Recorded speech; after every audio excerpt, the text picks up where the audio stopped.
Peut-être qu'aujourd'hui une porte de la fourmilière est ouverte, ce qui fait quand même moins froid que l'autre jour. Donc il y a quand même de fortes chances qu'elles aient ouvert une porte.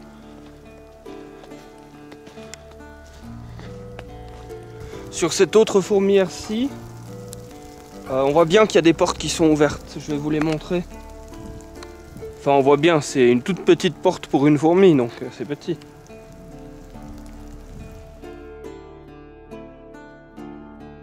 Comme on a pu le voir sur la porte de la fourmilière que je vous ai montrée,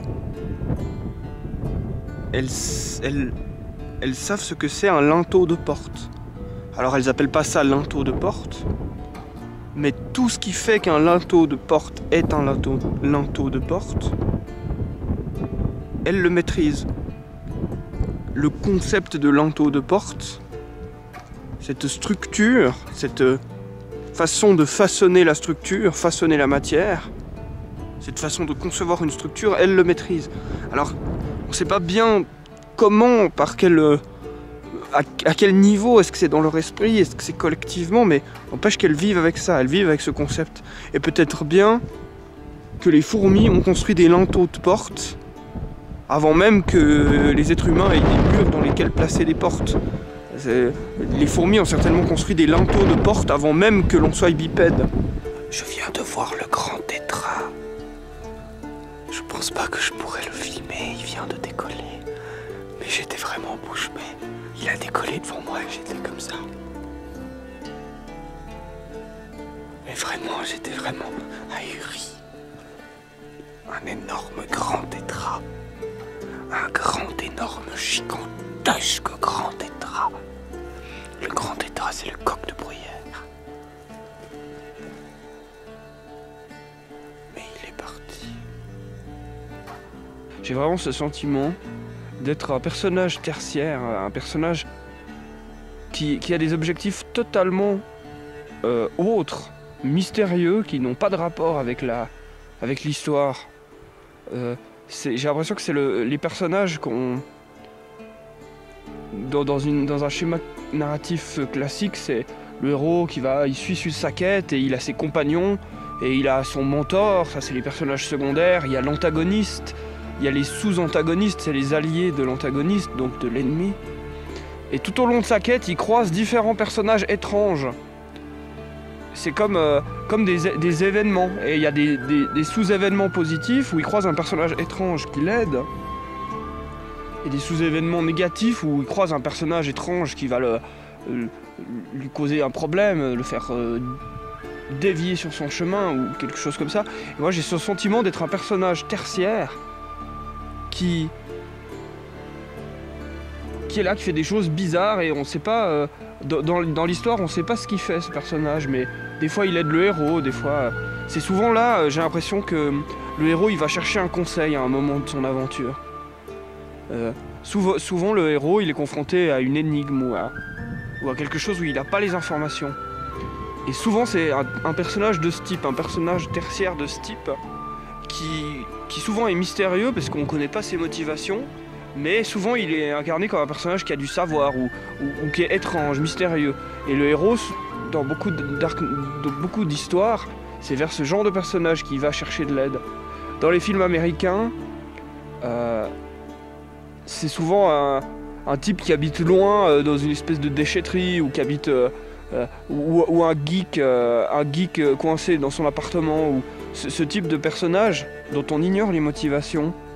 Je sais pas si c'est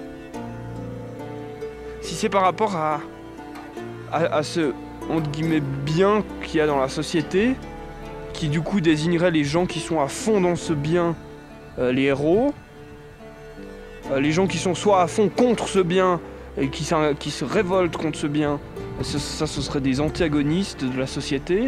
Et il y aurait les personnages secondaires, les acolytes du héros, c'est ceux qui soutiennent ce bien sans vraiment être dedans.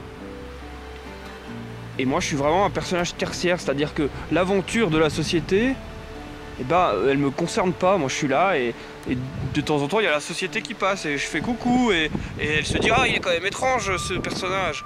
Et du coup je suis un peu ce personnage. Même si je pense que parfois je contribue à la quête d'autres personnes. En fait, je ressemble beaucoup au personnage de Radagast le Brun.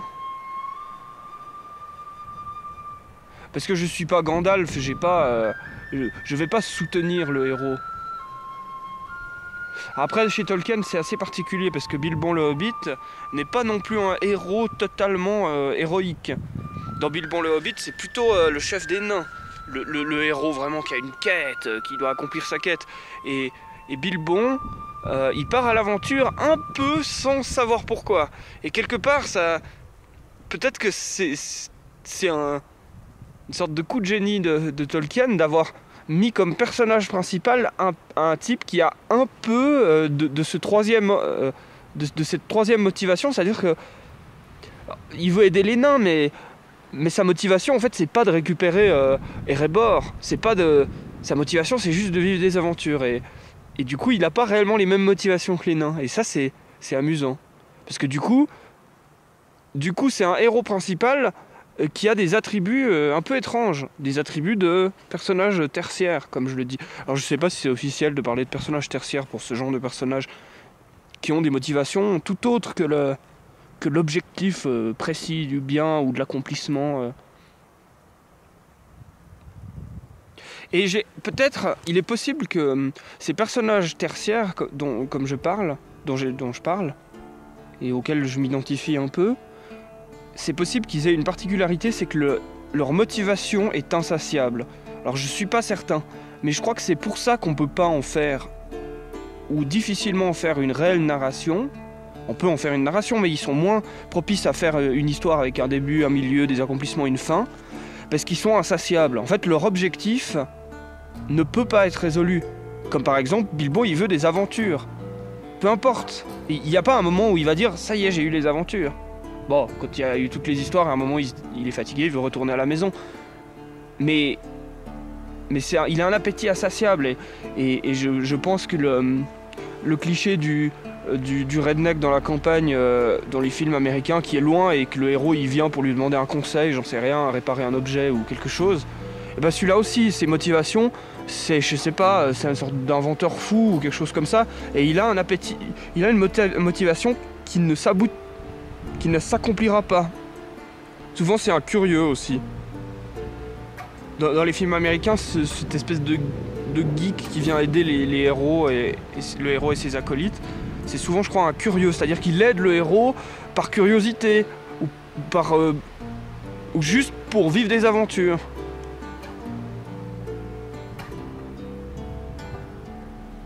Mais ouais, du coup c'est intéressant que Bilbo le Hobbit, enfin Bilbon, il a des caractéristiques de personnage tertiaire. Enfin, de ce que j'appelle comme ça. Et voilà, du coup, je sais pas si ça a un sens, ces histoires. Hein, monsieur Sapin, tu crois que ça a un sens ou pas? Regardez, il est plein de gales, ce sapin. C'est-à-dire qu'il y a des insectes qui l'ont piqué et qui ont mis des espèces d'œufs à l'intérieur et le sapin va contribuer à nourrir ces œufs d'insectes. Et celui-là, il a beaucoup de gales. Peut-être parce que je m'identifie à eux, mais ce sont mes personnages préférés, les personnages qui n'ont pas de motivation directement liée à la quête du héros, qui sont là comme ça, qui font des choses étranges, et qui parfois vont aider le héros, et parfois pas, et parfois ils sont juste là en train de faire des choses, on sait pas exactement. Voilà. Voilà, je vous dis au revoir. Au revoir.